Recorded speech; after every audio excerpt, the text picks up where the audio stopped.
Welcome to Scuba Bob's Ocean Quest, an underwater adventure promoting conservation and the enhancement of waterways around the world. Scuba Bob has over 35 years experience in this liquid world and over 7,000 dives. He is passionate about educating our audience on the marine crisis our planet is in. We lose over 30 species of life each day to extinction. Come with us as we join with others on new expeditions as we bring the inner space into the living rooms of our audiences. Our goal is to replace ignorance with knowledge and greed with compassion. The oceans provide 75% of our oxygen and controls our weathers and provide us with valuable pharmaceuticals. The marine life provides millions with food and nourishment around the world. 50% of the world's population lives in or near the oceans.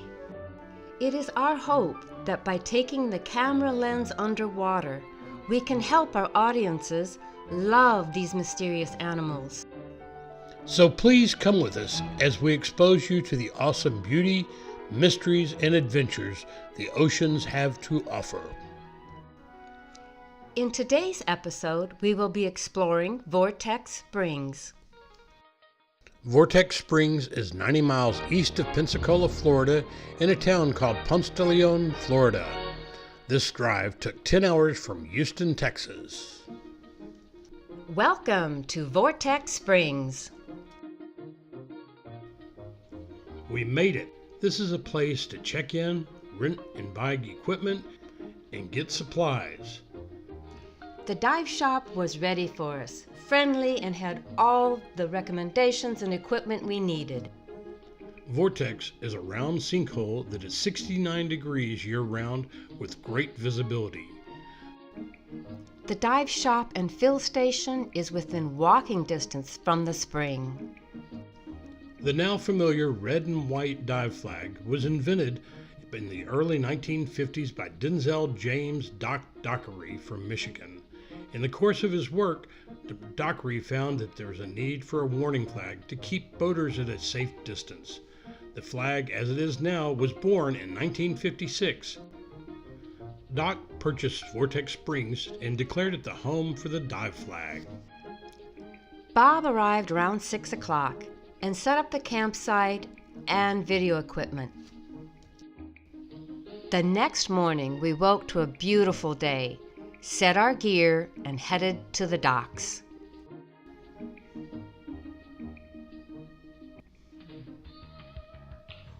After doing a safety check, we all got ready and were ready to get wet. Here we are, about to get into the water.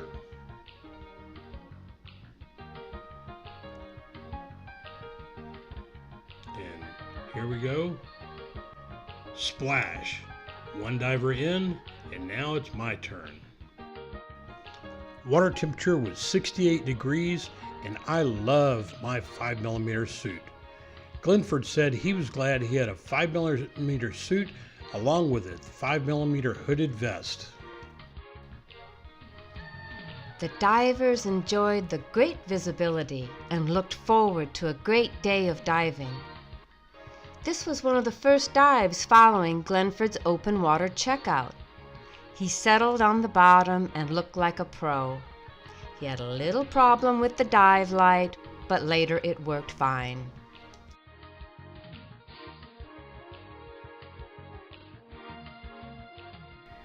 And off we go into the cavern system of Vortex Springs. The Florida cave systems are considered the best caves in the world. Cave diving can be practiced in different places around the world.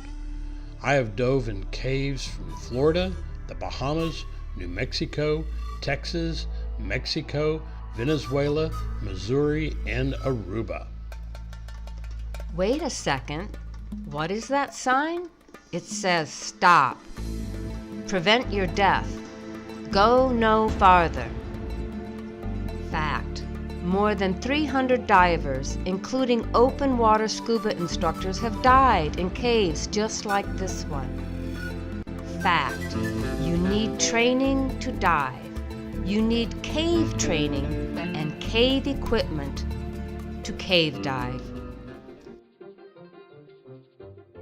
Glenford is taking the warning to heart. He does not have cave dive training and knows this is not worth the risk. Fact, cave diving is a risk unless you're an experienced cave diver. There's nothing in this cave worth dying for, so do not go beyond this point without the experience in cave diving. In and around Florida, they are considered a small game fish and like to steal your bait. By the way, they are cousins to the piranha. I guess we need to be more respectful to the perch family.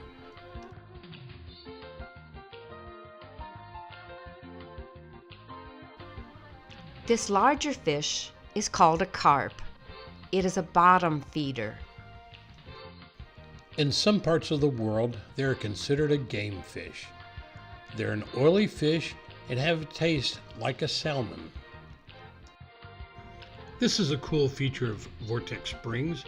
It's an underwater air chamber that allows divers to surface into and talk. This is a cool feature and is interesting activity to enjoy while at Vortex. While you talk, the sound echoes and amplifies.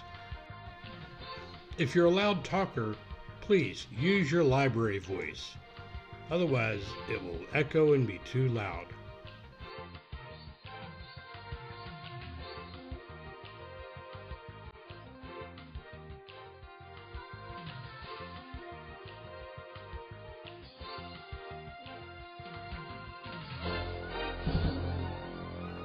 The divers stayed close and were never out of visual sight.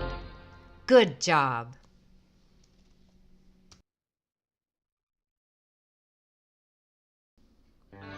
Our camping supplies looked like we were prepared for the next apocalypse. We had 2 gas stoves, a barbecue grill, a propane burner, a table, 4 lanterns, 3 ice chests, 2 tents, and an army cot. I'm not sure, but I think Glenford had a portable jacuzzi. There was a bathroom within walking distance with hot and cold showers. It's an understatement to say they were both prepared for comfortable sleeping conditions in 42 degrees Fahrenheit temperatures. The campsite next to us had an unusual guest. It was a service animal, a lemur. He provided Adam with the ability to detect seizures. Well, hello, Buddha. How's it going? Let's see. Is your name Buddha? You're from Houston, right? Yeah. Did a lot Scuba. of work in Houston. Huh? Did a lot of work in Houston. Okay. I can load up a video of him on the Houston News with the lemur. Yeah, Well, cool. I was on the Houston News. Really? What were you doing? I was bar hopping. Okay. Just look up They caught him downtown. bar, lemur in a bar in Houston. And Lemur in a bar. Well, how long have you had him? since he was 2.5 weeks old, he'll be 8 in April. Oh, wow. Wow. How cool. Are they smart?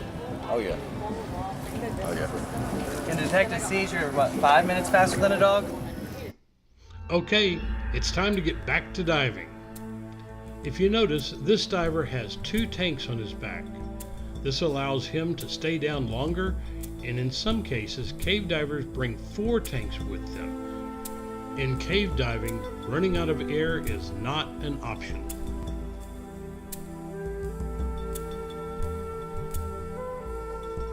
Cave divers need and require specialized equipment with a backup to each piece of that equipment.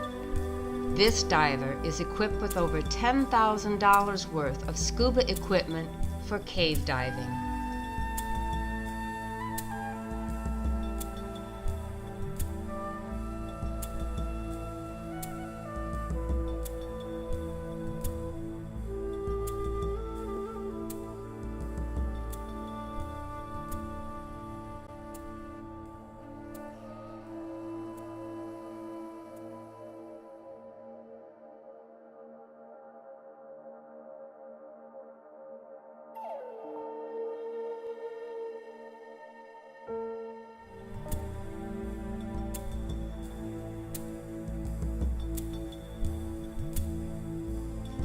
Glenford's scuba gear looks much more simple compared to the cave diver. He has some of the minimum amount of safety gear, like a light, safety sausage, alternate air regulator, cave reel dive computers, and proper thermal protection. It looks like this perch is making sure that he has the right gear on. Looks like he does.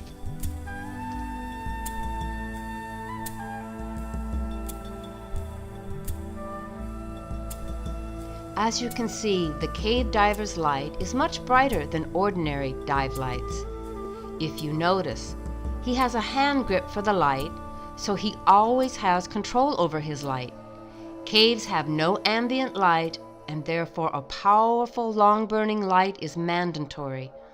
Without a light such as this, you increase your chances that you're not going to make it out alive.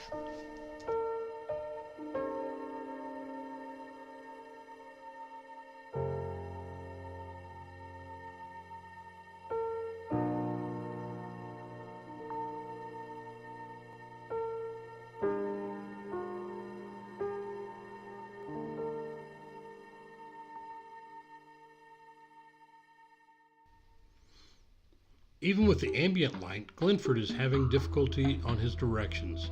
I can imagine what would happen in the cave without a light.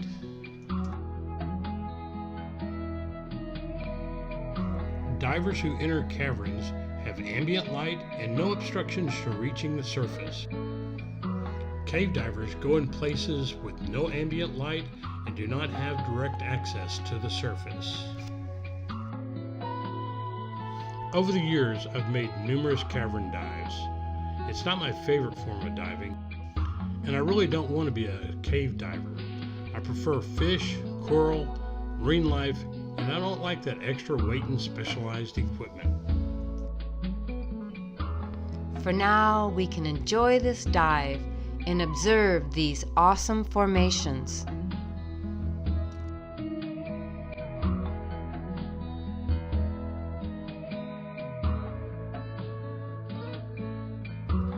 As we look up, we see the air pockets and how they look like mirrors on the ceiling.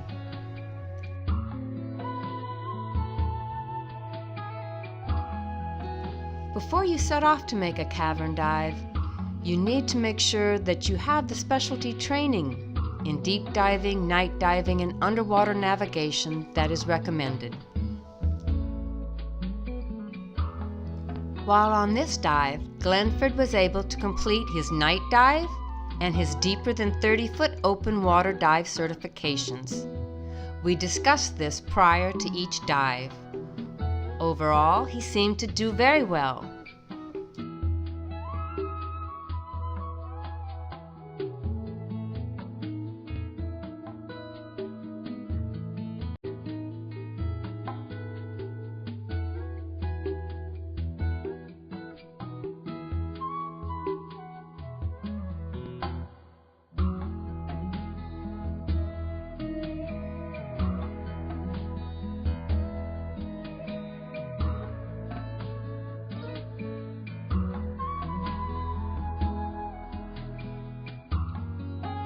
The cavern divers we're observing is checking out his equipment and improving his dive skills.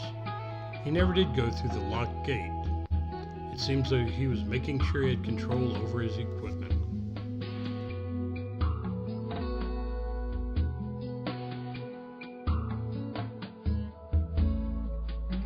As we exited the cavern, we investigated the air pocket. Many times you'll see divers free diving down to the pocket. They need to remember that they need to exhale before going up because they're breathing pressurized air and can experience a lung expansion injury. Look at the cool air pocket, looks like a mirror.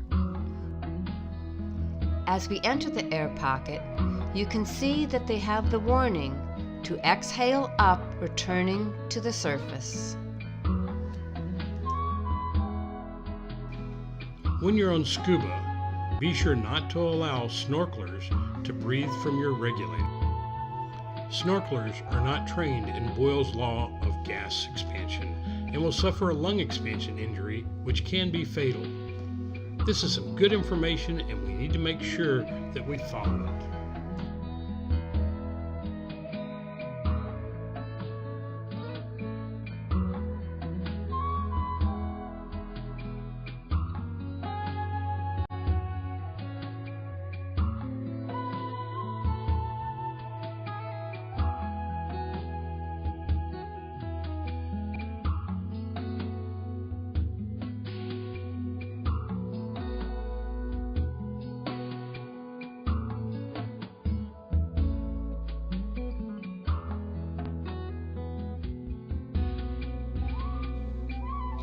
This is a plaque for Air Force pilot Captain George Kidd, who died in 1969 in the Vietnam War, and he served as a firefighter in Charlotte County, Florida.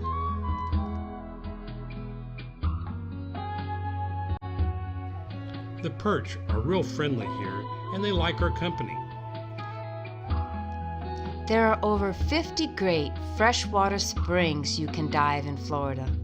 Some of these include Jenny Springs, Vortex, Morrison, Devil's Den, Manatee, and Crystal River.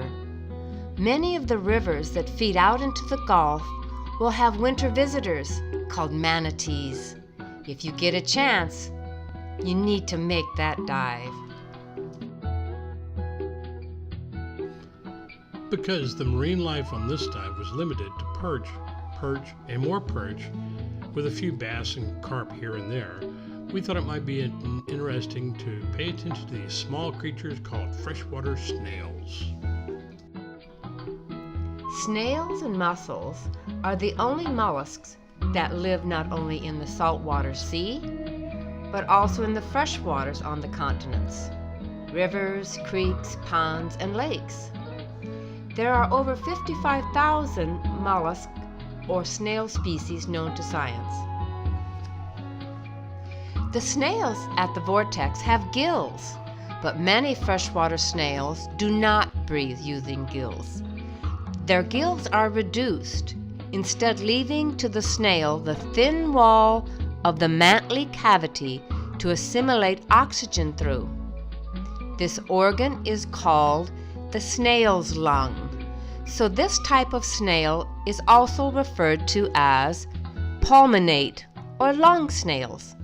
Those lung-breathing snails make the largest part of known gastropod species. Before we surface for our third dive, we found two divers who are training to become cave divers. As you can see, they do not have their mask on, and they're using their hands to determine where they are. A dive reel is used to help guide them in and out of the cave. Cave diving is underwater diving in water-filled caves. It may be seen as an extreme sport. Cave diving is generally considered to be a type of technical diving due to the lack of a free surface during large parts of the dive, and often involves decompression. Despite these risks, water-filled caves attract scuba divers, cavers, and speleologists due to their often unexplored nature, and present divers with a technical diving challenge. Underwater caves have a wide range of physical features and can contain animal life not found any other place in the world.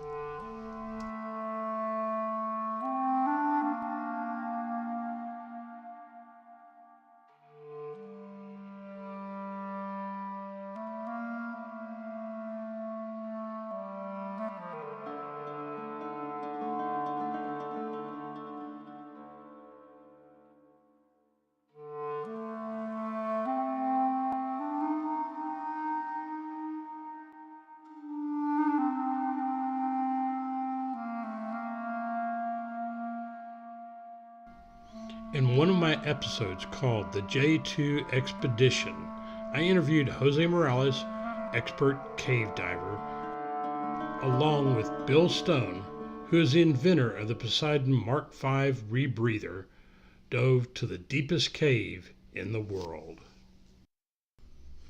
The expedition was 2 years in planning and took 2 months to complete. Jose and Bill spent over 2 weeks in the cave, which was over 1.5 miles deep and 5 miles long.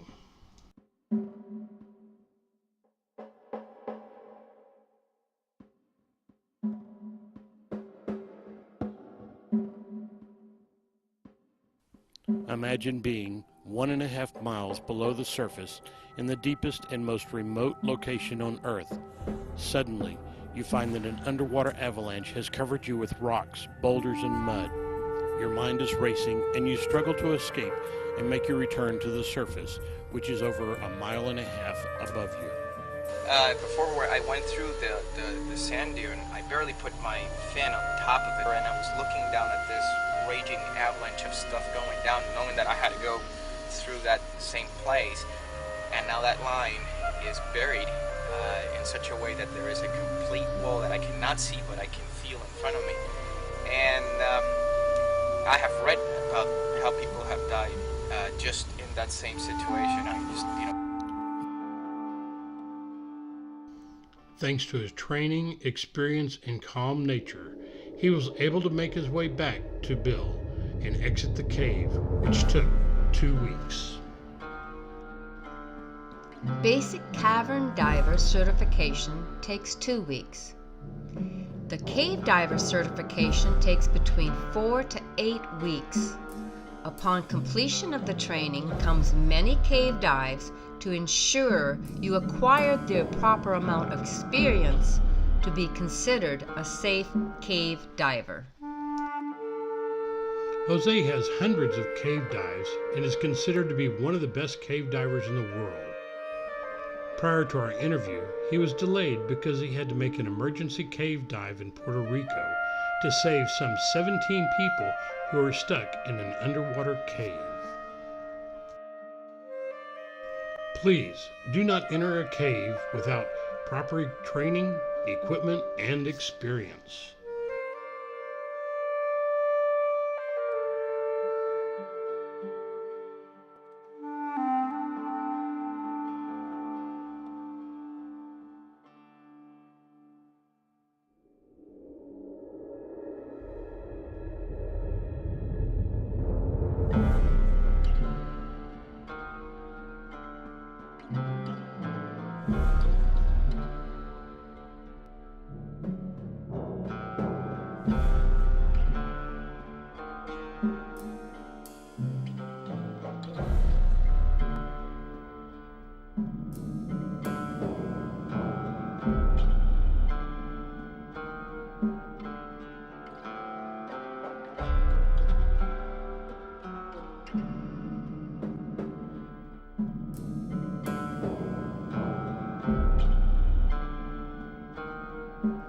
We hope you've enjoyed these dives. Next up will be a dusk and a night dive. And if we're lucky, we'll get a chance to encounter freshwater eels.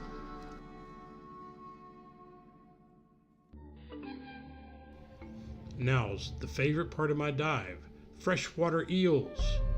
The sun is setting and we're now making our dusk dive at 60 feet underwater. Following the dusk dive, we'll be making a night dive when the eels come out to play. This is the American eel, which is a fish found on the eastern coast of North America. The American eel has a slender snake-like body that is covered with a mucus layer, which makes the eel appear to be naked and slimy despite the presence of minute scales. A long dorsal fin runs from the middle of the back and is continuous with a similar ventral fin. Pelvic fins are absent, and relatively small pectoral fin can be found near the midline, followed by the head and the gill covers. Unfortunately, new divers are prone to be afraid of marine life like the shark, eel, crab, and rays. The truth is, very few people are harmed by marine life while diving. So don't be afraid, just show respect. The eel lives in freshwater and estuaries, and only leaves these habitats to enter the Atlantic Ocean to start its spawning migration to the Sargasso Sea. Spawning takes place far offshore where their eggs hatch. The female can lay up to 4 million buoyant eggs a year and dies after the egg laying.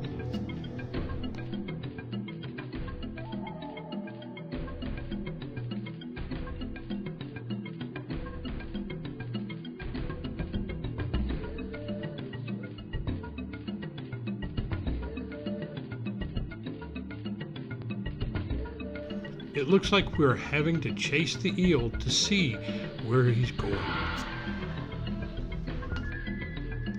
Looks like we are out of luck now. The eel has changed directions and is starting to chase Scuba Bob.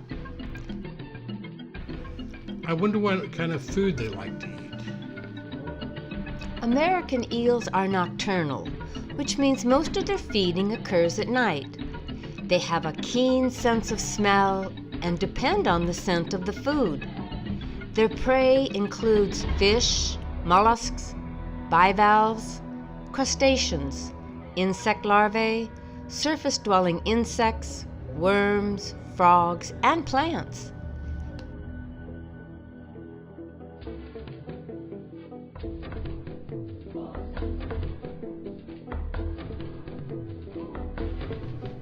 I hope they do not have a pharyngeal jaw.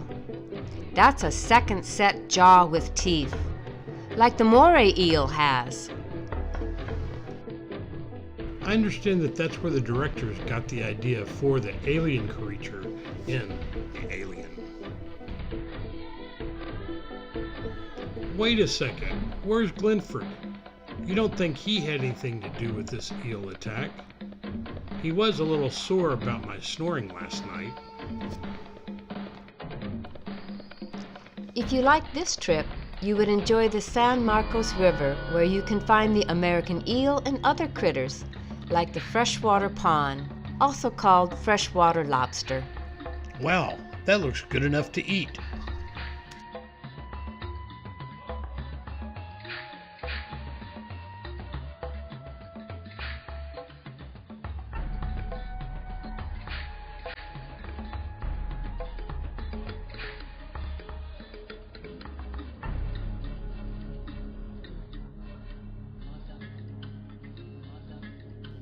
Remember to keep it safe, keep her clean, and keep it smart when you dive.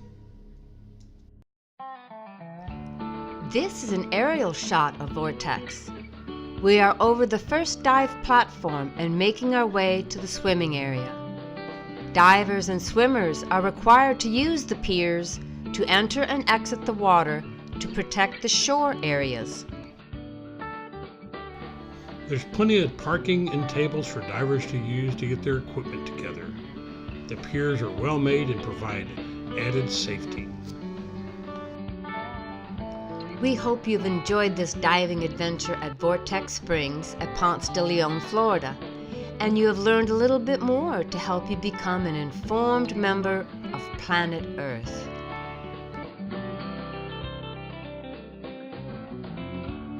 Scuba Bob's Dive Club and Adventure is a club you can become a part of.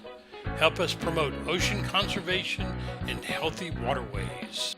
Discover new sea life and be a part of these exciting expeditions. Help in the production of these videos as we distribute them to the schools and classrooms of the world. Interviewing Sylvia Earle, she agreed with me that conservation has to start with children.